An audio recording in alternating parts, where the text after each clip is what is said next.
In the words of V.E. Schwab, holy shit, this was good.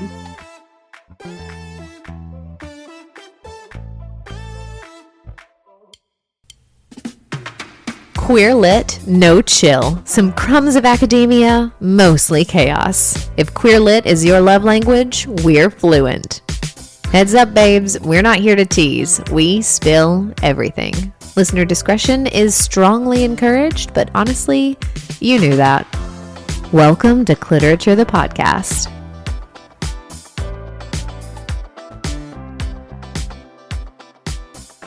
All right, guys, it's episode 2. We're back. If you're new, welcome. We're so happy that you're joining us. You joined at a good time. This is going to be a journey. A journey. Through time. And space. And a lot of things. And a lot of universes. Emotions. My psyche. Yeah. Okay. All right. Episode 2. Today we're going to talk about This Is How You Lose the Time War by Amal El-Mohtar and Max Gladstone. It was published in 2019 and it is a sci-fi novella. It's only 209 pages. You can read it in one sitting. It's so great. Super short, but it has everything. Absolutely Mostly everything. It just hits you right in the feels. Oh my God. You have no idea. It snuck up on me, honestly. Yeah? Yeah. I started reading it and I was just like, I don't know. I don't know how I feel about this. I don't really understand what's going on. Yeah. And then like halfway through, I was like, I can't put it down. Yeah. It grips you for sure. And it just like all of a sudden had me. A vice around the heart. Oh. Well, I've read it twice. And the first time that I read it, I honestly I had no idea what I just read. I was confused. I had so many questions. It was absolutely gorgeous the first time because it's absolutely gorgeous. The prose is just lovely. But I was confused and I had a lot of questions because it is a novella and it is shorter and it's sci-fi. And usually when it's like you read a sci-fi or fantasy, there's so much world building. Like it's usually like 700 pages and the first like 300 pages is just setting up where you are in the world and like what's happening and the different people and the different you have to have that or you're not going to understand the story. But this is a novella. They threw you right into it. You just had to accept it. Yeah. If you can't just accept it, this book might not be for you. And that's okay. But there's a lot of like just accepting the unknown or filling in gaps with your imagination in this one for sure. And I read it twice too. The first time I was like you, I put it down and I was like, I don't even know what that was, but I loved it. And I think reading it twice was kind of key because reading it the second time, you aren't so caught up in trying to figure out what's going on. And you can really just appreciate what is building between these two characters for what it is. And also probably pick up on some things. I definitely picked up on some of the world building and plot things that I missed the first time around because I wasn't so distraught about not understanding some things. Yeah, that's the whole thing. I really spent a lot of time the first time around trying to figure out, I don't know, how are they time traveling? And like, why is there a war? And like, what are they fighting for? Yeah, because you basically like as a reader get dropped into the end of a battle and one of the characters leaves a letter for their enemy. Yep. Their like enemy counterpart, as it read to me like very much like a taunting, teasing, haha, I can one up you letter between these two warring people factions on the opposite sides of this time war. And yeah, you just get dropped into that moment and you have to go from there. Yeah. But I will say the dedication in this book is probably one of my favorites of all the dedications. It's so simple, but I don't know. It just hit me in the feels. It was just to you, P.S. Yes, you. Yeah. And I was like, oh, me?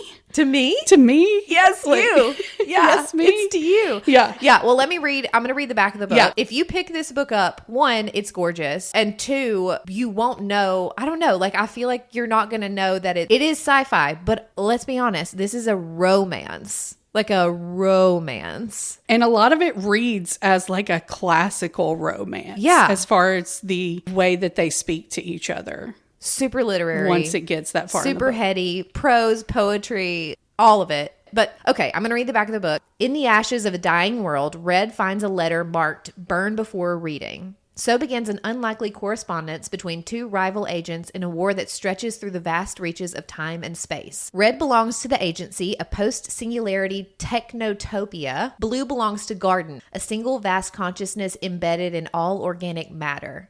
Their pasts are bloody and their futures mutually exclusive. They have nothing in common save that they're the best and they're alone. Now what began as a battlefield boast grows into a dangerous game. One both red and blue are determined to win because winning's what you do in war. Isn't it? Isn't it? Maybe not in this war. I don't know. Are time wars different?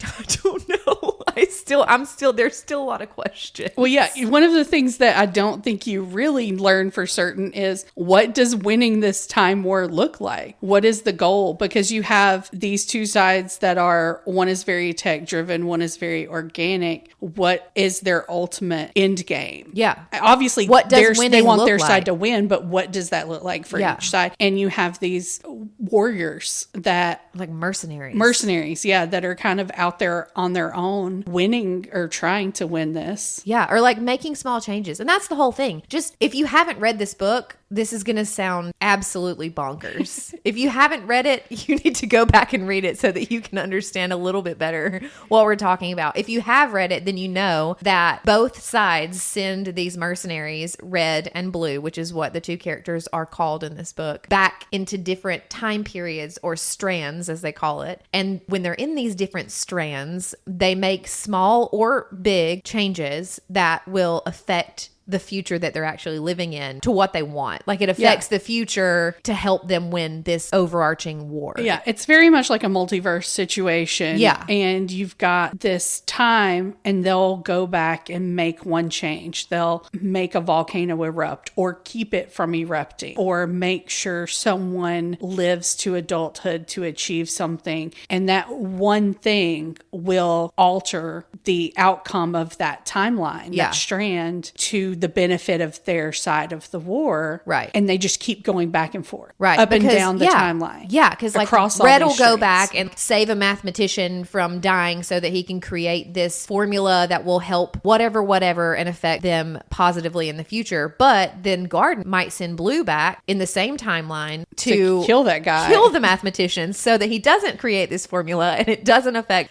Red. You know, I felt like it was very much a tug of war. Like I didn't feel like throughout the book, and it didn't even sound like in the parts of this war that we don't see, that we just kind of can infer or hear about, it didn't feel like either side had made a lot of progress towards their goal. It was really just like a back and forth. Yeah. Well, even in the first letter that Blue writes to Red that we see on that in the first chapter, that is a taunt. She says this is more like a game of tic-tac-toe, and she's bored. I mean, which is why she chose to leave a letter. You know, I guess a trap or try and kill her enemy. Or just a taunt. Like, I'm bored with this war and I've seen you multiple times in multiple time periods and different strands. Well, they talk about making eye contact at one point. Yeah, at another battle somewhere. And she knew that they had unfinished business, which, what was that eye contact? Yeah, that's what I want to know. Steamy. So the book is written in the form of basically letters back and forth. It's alternating point of view. And you get to see the development of their relationship, not only in what they say, but how they're addressing each other throughout the book. And I think it's very interesting. You and I had many conversations on trying to guess how we thought the authors wrote this. Yes. And our top guess was that, or I think maybe what we hoped, was that they wrote it as letters to each other. Right. It was somewhat like that. Mm-hmm. I will say I did learn in reading up a little bit more about this that the authors are friends and do write each other letters in real life. So I think that pen pals. I think that helped translate really well into the book. But they physically wrote this to where one would write one letter and the other would be writing the scene in which the letter is delivered. So Max wrote Red, the character of Red, and Amal wrote Blue. So Max would be writing Red's letter at this time, and Amal would be writing the scene in which that letter appears independently, and then pass their laptops, I think, back and forth to each other to read what they had just written. That's so cool. And keep moving. So they wrote it like sitting, I think they said, in a gazebo across from each other, just I love the idea of collaborating on a work like this. I love the idea of writing a chapter back and forth to a writing pal to create something fantastic, because two imaginations can have completely different experiences when they're thinking about these characters, especially if you're writing one character and that's how you experience it and how you would speak and how you would respond. it'd be so organic. And these characters fundamentally are supposed to be polar opposites. Yeah. With, the tech versus organic side of things. Right. So I feel like writing that point of view and writing a letter, not knowing what scene it was going to show up in, you just have to write in that character, and that other person's going to deliver it essentially for you is really cool. It just kind of made it, I don't know, a little bit more romantic for me. It was so romantic. I mean, you always talk about, like, in romances, you have these huge gestures like the lawnmower and the boombox and showing up on your 16th birthday and the really running awesome into Camaro. stop a wedding from happening. Or the fist punch in the air, on the football field. Like, you have all of these grand gestures, but this book takes that to a whole new level in the delivery of all of these letters, because they aren't actual letters. Yeah. They're not written on paper letters. They're a glass of water in an MRI machine, or tea leaves at the bottom of a cup of tea, or ash and an animal. Yeah. And my favorite one, I mean, they're all wonderful, but I think the most creative for me was the water in the MRI machine. Yeah. The bubbles. Like super nerdy, and I loved the science behind it. But I think my favorite was the rings in the tree. Oh, yeah. Where she hid the letter in the rings of a tree, and I think they said it took like 10 years for each ring to form. And I mean, you're committing yourself to writing this letter over hundreds of years. Yeah. Which also makes me think about, are they immortal? And if it's a multiverse, or we're talking about time, we just have to accept that they can just live forever. Like, time doesn't really... It's not linear. Nothing about this book is linear. I feel like I'm all over the place because I can't because the book is all over the place. My thoughts in a line, because there is no line to follow. It's just not I just get, it's beautiful and gorgeous and like wonderful, but then you're like, what did you just do? Where are we now? It definitely jumps all over the place. And the references are also all over the place. Mm-hmm. And, the more of the letters you read, there are pop culture references. Mm-hmm. There's literary quotes. They talk about an etiquette book a lot. Yeah. And using the etiquette to how to write letters. Yeah. Which I thought was great. Levitz or Miss Levitz. Yeah. How to write a letter. There's etiquette. A Mario reference on page 29 where Red calls Blue Blueser. Yeah. And so I'm like, they quote Percy Shelley. Yeah. They talk about Romeo and Juliet. Really and truly, Romeo and Juliet, this book is very reminiscent of Romeo and Juliet. Oh, yeah. Because two warring factions, two houses that are at odds, We haven't even got to the fact one of them dies by poison. Oh, yeah. Spoiler alert. Well, sorry, guys. You should have already read the book. We are a spoiler alert. We are. I feel like you just have to know what you're getting when you go into this. Yeah. It does take a little bit of, I think, pondering to wrap your head around the way that the time works in this book. And I don't even know after 2 reads if I really have a grasp on it. But I do think that time, as far as like their lifespan, doesn't matter. Yeah. I mean, if they can commit 100+ years to writing a letter. But that also brings up a thought that I kept having. And I kept seeing this a lot when I was looking at things about the book, about the way that letter writing in itself is people kept referring to letter writing as time travel, because you were kind of writing this letter to a future person, not the person that was the moment you're writing this letter, but they're going to receive that letter days or weeks or months or hundreds of years in this case later, and you're writing it to the person they are now, but they may not be that person when they get that letter. And especially, I think that's why the rings of the tree really kind of caught me, is because so much time passed from the time that letter was created, or maybe it didn't because of the way the strands work. But in my head,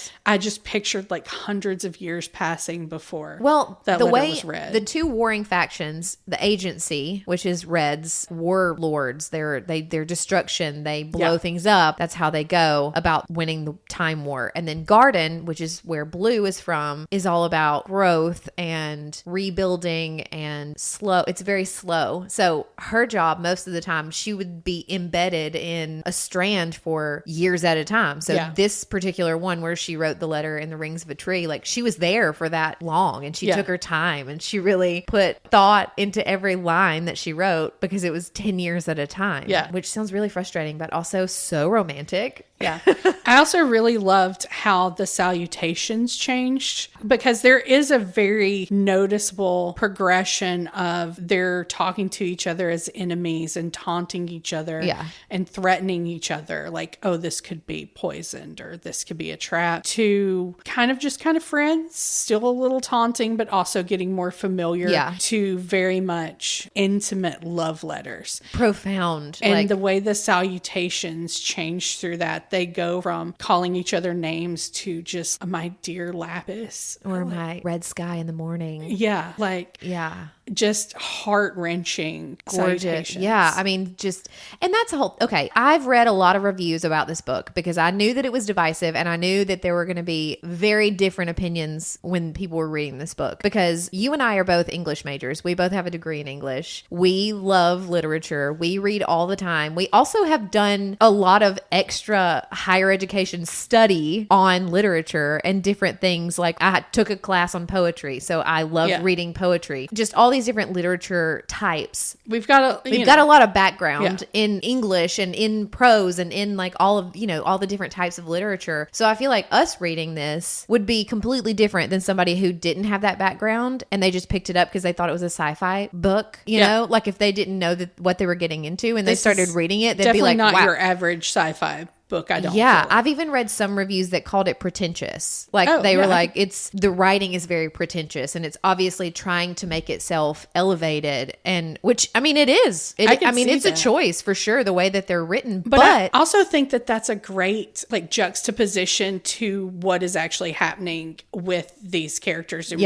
real life. Is that they're writing these very romanticized letters in a world that is destructive and chaotic. And the letters are peaceful and loving and soft. Yeah. And I think that without that contrast of the softness and the vulnerability of the letters in the destruction that it keeps talking about happening in all of these different strands, I don't think that it would have been near as successful without that. Variance. Same. I agree. And I mean, the fact that their whole purpose, both of our characters, their whole purpose is war. Like their whole purpose in life is to win the time war, to win this war. And so, I mean, talks about Red like she's a cyborg. Like half the time she talks about like organs being shut off because she has weapons under her skin. Yeah, but she's, I don't know. It's just so bizarre. But then the way that she writes, it's the complete opposite of the way that they're supposed to be. She's different than everybody else. It talks about her empathy when she kills people on the battlefield, whereas all of the other people that are a part of the agency don't have that empathy. Like they don't care. They're just machines and they just kill and they don't think about it. But she thinks about it and it bothers her sometimes, which is so I have a theory about her empathy, but we'll get to that later because it has to do with like the ending. But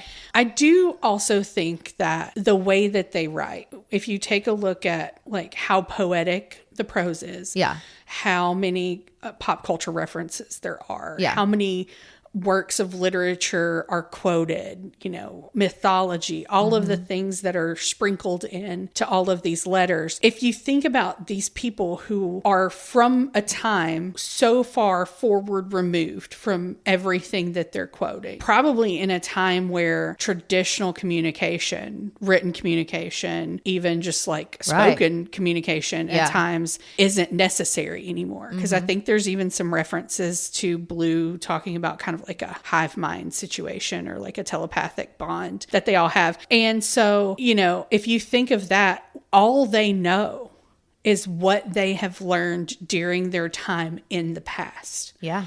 That is their education. They've absorbed everything from all of these strands that they've been embedded in for however many years or hundreds of years or whatever the time frame is. And so that's the only frame of reference they have for communication with each other. So of course they're going to quote all of these things because that's the only thing that they know to use as language. Yeah, it talks about Red being 13 and reading books, and that was antiquated. Everybody kind of made fun of her because about like she downloading it from the cloud was much easier. Yeah, from the cloud. She was like, a download would be so much faster and I would be able to retain. Did she not say the cloud? Did I just make that up? She did not say the cloud. It was not the cloud, but it basically, same thing, same premise. In my head, it was the cloud. It could be. It could be. I don't think it had that name. But yeah, she was like, a download would be so much faster and I'd be able to retain all of the information way quicker because I could just download it into my brain. But she liked to read. Yeah. And everybody thought that she was weird for that. And she was 13 years old. And so she was already showing differences from everybody else that was a part of the agency that early. And then Blue talks about loving libraries and loving books and loving this book. And she suggests, go, if you ever are in London at this time period on this day, go check out this book from the library and then sit down with a cup of tea. And then there's at the bottom of the tea leaves, in the tea leaves, there's a letter. Oh my God. Be still my heart. Okay. So yeah, you talked about Red being different as when she was younger. We also hear about Blue having an incident when she was little where she was infected, contaminated, I think is what they said, by the enemy and was cut off from garden. And because she was contaminated. So she didn't want, they didn't want everybody to be contaminated by whatever she was contaminated to save everybody else. They kind of isolated her, which kind of, I feel like, stunted her in a way as the warrior they were, trying to create like everyone else around her. But it ended up working out and making her the person that she is. But we have two instances where each of them have kind of something that makes them different. Yeah. And then you see towards the end where their respective sides start catching on to what's going on in their illicit affair. And they set a trap. Red has to set a trap for Blue and warns her, don't read my last letter. Yeah, don't read this letter. I love you. Don't read the last letter. It's a trap. It's not good. They found in us no out. uncertain terms. Don't it's a read trap. this. Don't read it. Yeah. And Blue can't help herself. She has to read it. And she reads it and she dies. Yeah. And I think a little part of my soul died with her. Me too, because I thought as she was eating and dying terribly, horrifically, painfully, I thought I thought Red was going to show up. I thought that somebody was going to interfere. Like, there's no way. Yeah. There's no way that she's going to eat all of this poison and there's no way we've done all this and then she's going to eat a letter and die. Yeah. No. Like, there's something's going to save her and she dies. No, she dies. And you're like, what? Where do we go from here? And then you just see Red like wailing at the sky, beating her chest and questioning God. And if there is one, why did they? And like, what are we, like just coming apart, absolutely coming apart at the seams. And then she gets a sign from Blue in the form of a poster. It was a little boy, but it was set up the exact scene of the way that Red found her after she had died. And it kind of answered a question, and we haven't touched on this yet, but throughout the book, Red keeps talking about a shadow. Right. She feels like she's being watched or followed. Yeah. And at the end of almost every scene,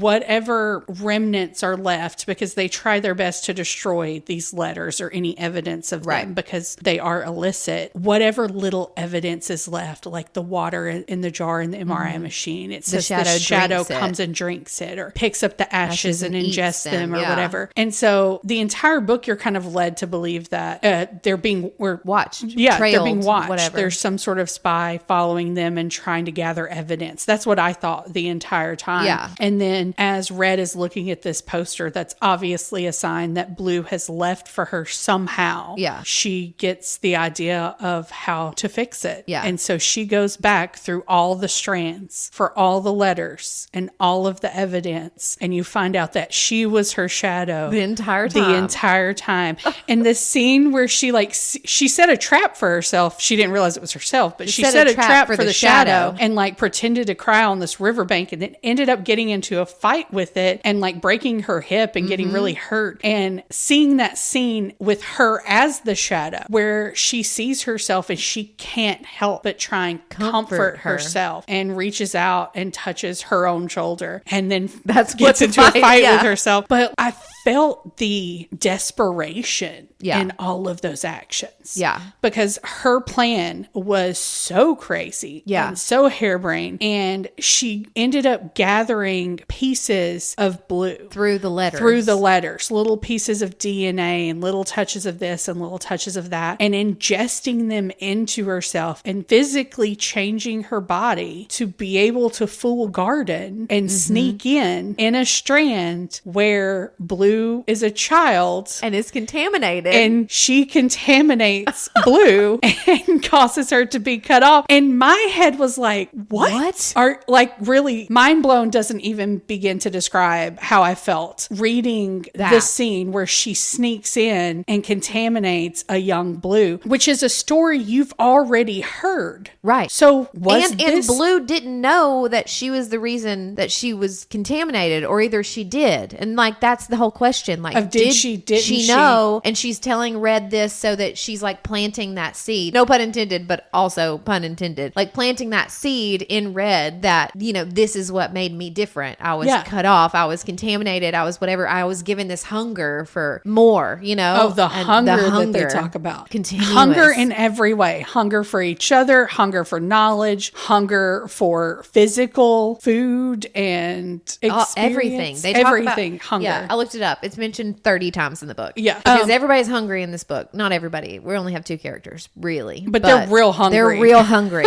And this goes to like, I think where there's a lot of room for interpretation for the reader. Right. You can kind of make a lot of this book what you want it to be, especially at the end. I kind of feel like they were in a time loop. Yeah. So they kept trying to be together, and, you know, Red kept trying to go and save Blue. Mm-hmm. And for whatever reason, it wouldn't work out after that. And so they would kind of reset. Yeah. And do it all over again. Yeah. I mean, the way that this multiverse, like all these different time strands, like the way that it sounded is that they, like I said, like, are they immortal? Like, can they actually die? We see Blue die, but she's not dead because she's also living in other strands. In another place. Yeah. Right. In a different time, and like it's not linear. So you can just hop, skip, and jump to whatever you want whenever you want. Yeah. But if that's the case and Red's time didn't overlap with Blue's time, Blue would be in a different headspace, or Blue wouldn't know Red in a different strand. Yeah. So this strand that they were in together, that they were writing these letters to each other, that they were conscious of each other in a bigger way, I feel it could have been a loop that they got stuck in. And I wonder if that explains some of Red's surprising empathy, is that the longer they were in this loop, she picked up more and more empathy from interacting with Blue and changing and evolving as a person. So she sneaks in and she poisons Blue, and there's a huge battle. That's one of like probably the biggest, and it's a very short part of the book, but it was a very vivid scene of her escape out of Garden. Yeah. Into a place that is kind of beyond strands. Yeah. And she gets caught. Commandant finds her,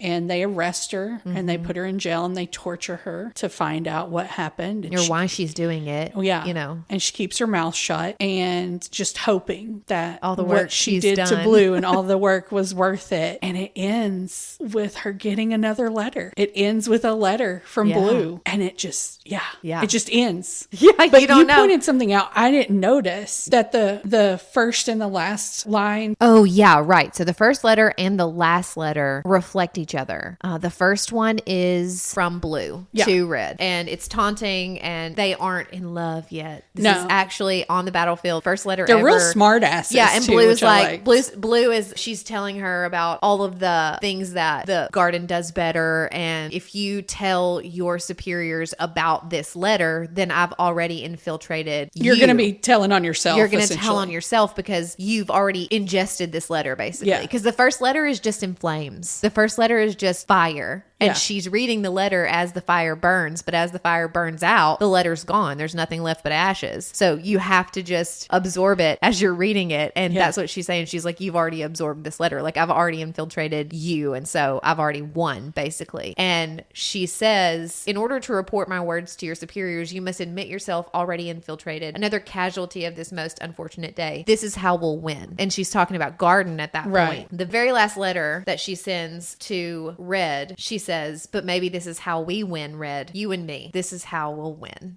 And it's just so good. I mean, it's just like, I mean, that in and of itself, like the way that it started and the way that it ended are the same, but so vastly different. But yeah, you're left with Red in a cell with this letter and the desire to escape because now she has confirmation that Blue is out there and has found her. But we don't know. Does she make it? Does she not make it? Do they ride off into the sunset and live happily ever after? Yeah, that's the only way I'm believing that ended. That's the only way. Yeah. No, they're together on some like random strand on a all island on their own with some chickens, and some books and some books and some tea. Yeah, they're living like their best time War Cottagecore life. Absolutely. Yeah. That's the only future I choose to believe happened. But yeah, it just kind of ends and it just hits you right in the feels. It does. So hard. Yeah. Can we read some of our favorite quotes? Absolutely. Because they're all so gorgeous. And the way that... I mean, I could just quote the entire book probably, but... How much time you got? Let's just read it all. There was one, I was going back through my annotations, yeah, like preparing for this episode. And at the end of one of the letters, I just wrote, quote, this entire letter. Yeah, the whole thing. The whole letter. Just so good. Yeah, there were so many. So I had two really standout ones for me. Page 95, red, writing to blue. I have built a you within me, or you have. I wonder what of me there is in you. And I just got to thinking, like, they didn't spend time together in person. This entire relationship was through quote unquote written communication. Yeah. And sometimes them physically absorbing or ingesting or taking into themselves somehow the words that the other person had left for them in whatever that form was. But also just when you share so much of yourself with someone, it is impossible, I feel like, not to take in what they give you in return and vice versa. And this idea of wondering what of me you have taken in is just lovely. Absolutely gorgeous. My other one also read Writing to Blue. I felt like I identified with Blue more, but I think Red's writing spoke to me a little harder for some reason. But page 142, I want flowers from Cephalus and diamonds from Neptune, and I want to scorch the 1,000 earths between us to see what blooms from the ash, so we can discover it hand in hand, content in context, intelligible only to each other. I want to meet you in every place I have loved. I mean, come on. I mean, I want to meet you in every place I have loved. Again, the idea of just sharing the things that you love and that make you with this person that you love so much, and be like, look at this. This is me. Love this and love me. Yeah. And oh my gosh. Oh my It makes me melt. It does. It really does. Like, we're reading, and that's the whole thing. Like, this whole book, you're reading like, and Red reached inside of the dead body and like crushed its spine and dropped its body on the ground, and then you get a letter that's like, I want you to love every place I've ever loved. Like you said, the juxtaposition between absolute chaos and war, and these beautiful words, and admissions of love. Yeah, it's so like. Also, can we like love? Just it spans time and space, and that is what this entire book is about. It's a literal it's like a metaphor and a literal love. Metaphor of love. Time, space, like universe. We don't know where we are, but they're in love. Yeah. That's all we know, and that's all we care about. Yeah. Really, like who really cares about how they time jump? I just want to know that they're together. Also, in the end. you and I are self-proclaimed romantics. I mean, honestly, absolutely. Let's be real. We are, and so I think maybe that's why this book hit us a little harder, is the romance of the letters and the wooing from a distance. Oh my God, the wooing. Yeah, it's next level. But it had to be, because they couldn't be together, because they had no choice. They had no choice. That's all they had. It was the ultimate long distance relationship. Yeah, 100%. Like, distance. I'm sorry, I'm living in Atlantis before it sinks, and she's like, "Oh, I'm in London in the 19th century." But Did I see anybody you, count girl. how many times Atlantis sunk in this book? Because it was a lot. Yeah. One of them even said, like, "I'm so tired of Atlantis. I'm so tired of Atlantis. It ends this way every time. Like, in every strand. I hate it. I loathe Atlantis," she said. All right, what's some of your quote? Okay, so my favorite quote was, and I think this is because I am also a writer. It says, "Red wrote too much too fast. Her pen had a heart inside, and the nib was a wound in a vein. She stained the page with herself. She sometimes forgets what she wrote, save that it was true and the writing hurt. But butterfly wings break when touched. Red knows her own weaknesses as well as anyone. She presses too hard, breaks what she would embrace, tears what she would touch to her teeth." And I'm just Yeah. I mean, if you are a writer or if you have written anything ever, I feel like writing in and of itself is so vulnerable, and you're putting yourself your out feelings there. Yeah. and your heart out on paper, and the way that was described just made me feel from a character who's supposed to be hardened and emotionless. Exactly. And I think that like you said, I think I identified more with Blue, just being, I don't know, just I don't identify with a war-torn cyborg. I don't know why that is, but it's just not me. But maybe in another strand I'd be as badass like that, but right now I'd rather just sip tea in London. Was badass. Yeah, Red was so badass. But her growth and her empathy and like her feelings, even in the very first letter that she wrote back to Blue, before they were even in love, when she was just writing back, she was just figuring out how to write a letter, which is why they brought up Miss Levitt's like guide to etiquette. Yeah. She looked it up because she was talking about the different parts of a letter, and I had like flashback to elementary school when like they were written on the chalkboard. Yeah, or like opening, what was it, like the salutation? Yeah, all of it, all the different parts of a well-written I did have paper. to look up what the beginning of a letter was called and learned that it was salutation. I had totally forgot that part. But yeah, I think she did have to learn how to communicate. So she researched it. Which is cute. It's very cute. It's really cute. It's dedicated. She's like, if I'm going to write a letter back to this girl, it's going to be a damn good letter. I mean, I feel like it was essentially learning a new language for someone almost. Yeah. Like, okay. I also want to talk about the narrators, because I did listen to this book as well as read it. Because most of the time, like I said in episode 1, I will read and listen to the book, because I listen during the day and I read at night. And I read. I mean, I listen to audiobooks, but for this purpose, I just have listening to have to the audiobooks. book. Yeah, listening to audiobooks just helps me make mundane tasks a little bit more fun.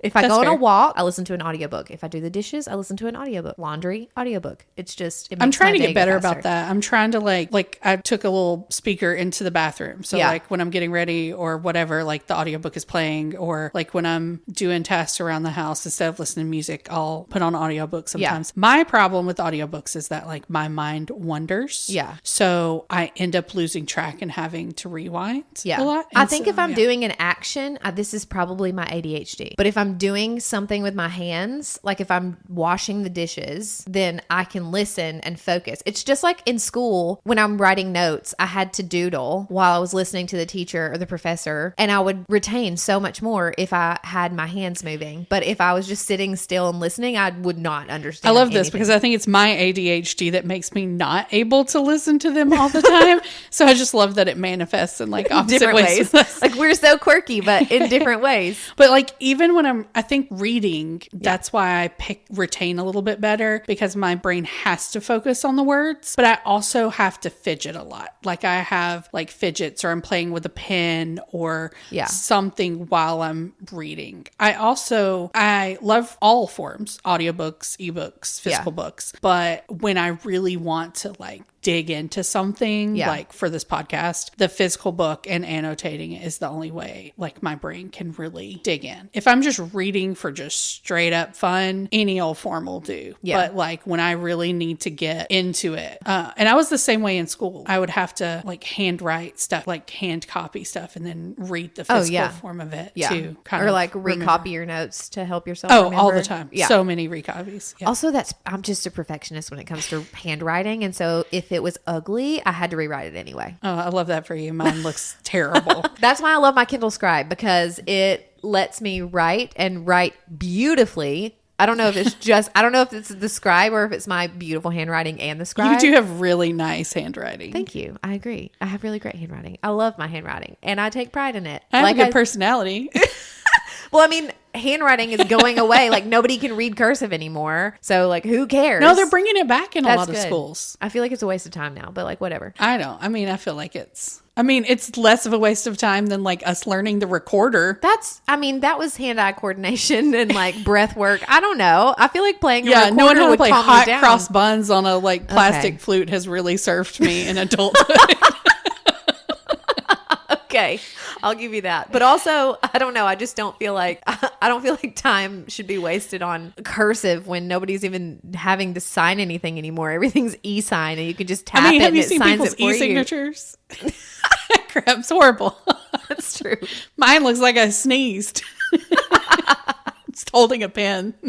Oh, well, anyway, I have beautiful handwriting, and I love my Kindle Scribe because it lets me write beautifully on the margins of my book while I'm reading. I would just love a stranger to get a hold of all the books that I've annotated. Yeah. And my just chaos.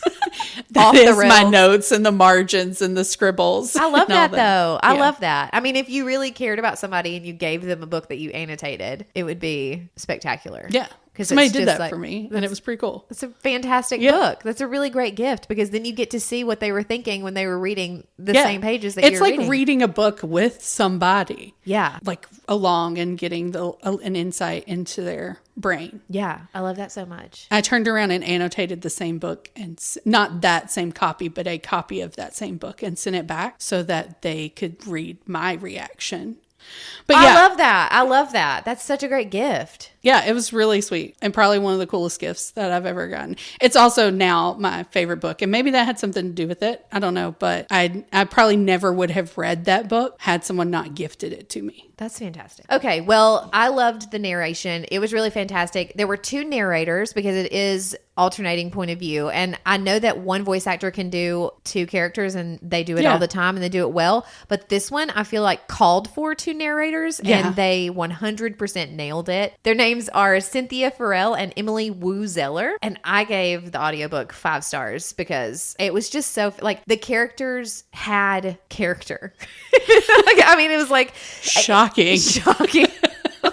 Wow. But they had very distinct voices. Blue was grounded and earthy and a little flirty and just more, I don't know, not fluid, but kind of more fluid. And then Red was also warm and wonderful, but also kind of calculated in a way, like kind of harder, but you got to see the character arc of Red through the voice. You got to hear more and more emotion as she got closer and closer to Blue, and I really enjoyed that. I did not listen to this one, or I have not listened to it yet, but after hearing you talk about it, I think I'm going to put it on my list to listen to very soon. But that, I feel like, would absolutely make sense for that character, and kudos to those narrators. Yeah, they did such a good job. Really bringing it in. And it was only like 4.5 hours. It wasn't, I don't even think it was 5 hours. It's like a really short audiobook. I wonder if a lot of the people, and I'm sure there are people who are just not going to like this book, and that's totally cool. That's fine, yeah. But I wonder if some of the people who didn't like it, who maybe only tried to read it, if it would change if they listened to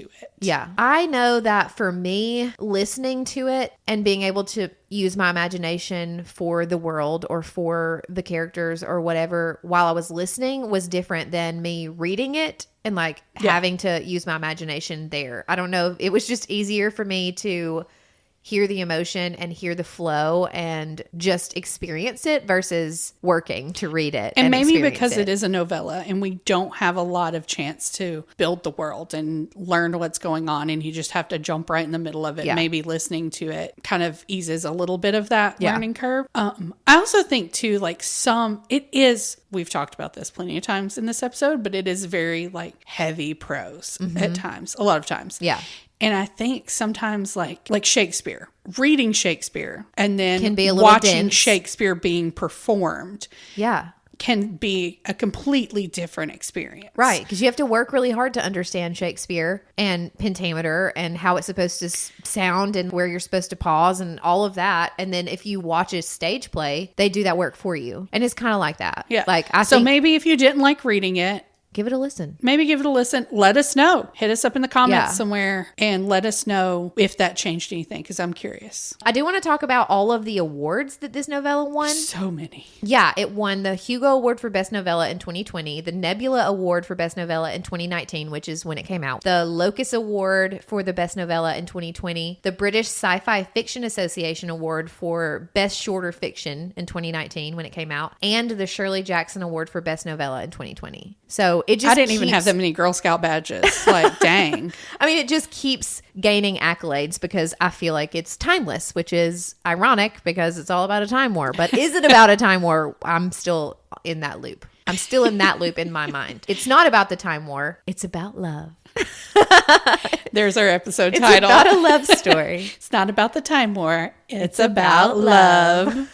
It is. It's romantic Yeah. and it's wonderful. The way they speak to each other. Like, I swear I would just sit here and read all of the letters. Oh, I'm going to read this book 100 more times than I left. Like, this is easily permanently in my top 10. Yeah. High in the top 10. Yeah. Probably top 5. Yeah, I think this is top 5 for me, for sure. And so, I can't wait to hear what all the listeners think about it. If you hate it, let us know. I really want to hear. I want to hear from you guys that hate it. Yeah, either way, we're curious. Rating. So there's not really any spice. There's spice. Spice in the hunger, kind of, but Yeah. not spice in the traditional sense of they get it on. They don't. They don't. They're never in the same space, so ever. Oh, Hardly. well, not when they're both alive, at least.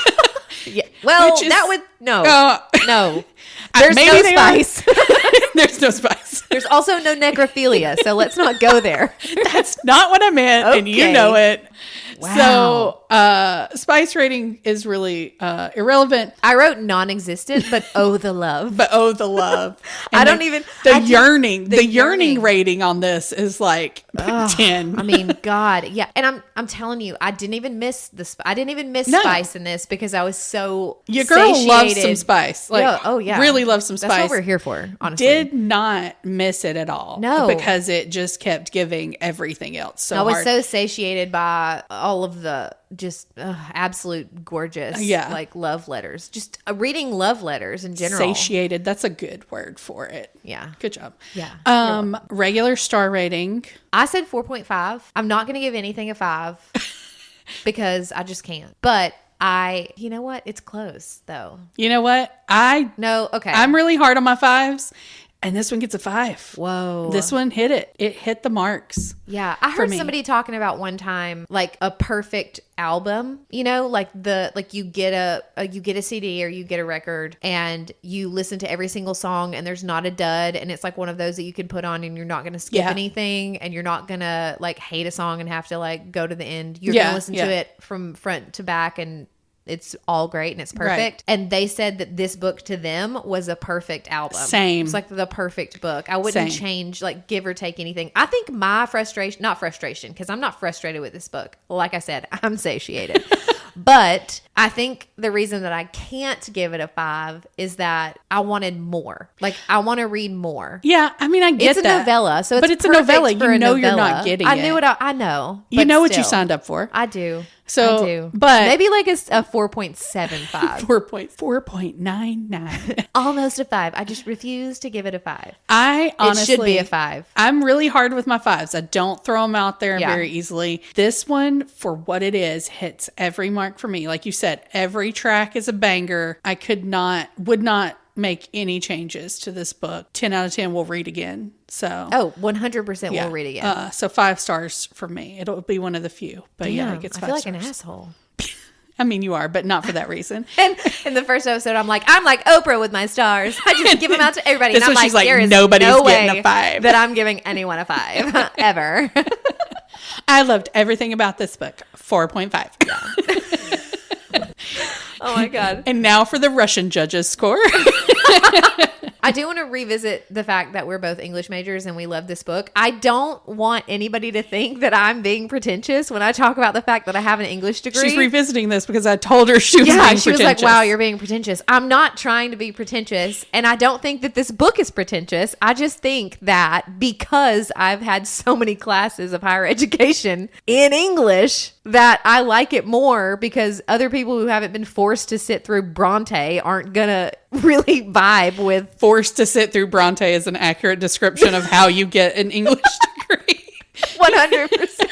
Forced to sit through Bronte. We're like, hey, Percy Shelley. Hey, With your Bronte. diploma, Like, you should get a shirt that says, I survived Bronte. Bronte. Ugh, both sisters. Yeah, all Not of- even yeah. just one. Both Brontes. Yeah, no, I think that I love this book because I have already been exposed to all kinds of prose and poetry like this. I actually sent it to my poetry professor from college and told him that he would absolutely adore it. And he questioned my motives because it was sci-fi. And I'm like, just read it. Just read it. Just read it. Trust And then me. report back. It's so short. Just read it. And he absolutely loved it. I wonder Like, if there are classes that are using this. Man, I don't know. It would be a good one. It would be really good. Like genre crossover. And it's so short. You can read it in a day. Just read it. If you I haven't actually read read it the first time on my birthday. Yeah. Sitting next to a pool in Mexico. Oh, So nice. That's a good way to read. it was a family trip. It just Happened to be. I don't roll like that, but Talk about pretension. When I was poolside in Mexico. the Cabana boy bringing me drinks. That was my God. there. I mean, that actually did happen. But It was the drink she was looking at, though, not the Cabana boy. Let's get that straight. yeah, let's be for real. Keep that Speedo, son. Jeez. It was 100% the Mai Tais.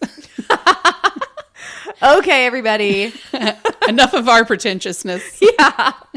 We've delved into Cabana Boys and Speedos. I think it's time for us to sign off. That's the time to That's cut the it off. time. That is the time war that we are losing tonight. Okay. Thank you so much for being here with us. We really enjoy doing this. Absolutely. If you enjoyed doing it with us and listening to our episodes, let us know because we want to hear, positive reinforcement. I am a millennial. I love to hear good feedback. So please let me know. Please tell her how awesome she is. Tell me how great it is. So I don't have to. If you hate it, keep it to yourself. No, I'm just kidding. Tell us Us gently. No, I'm We just do. kidding. I have a thick skin. Yeah. I can hear it. I can be okay with it. I'll let you hear it, and then you can tell it to me a little gentler. Though. Yes, because Deal cry. Yeah. Hey, it's true, but hey.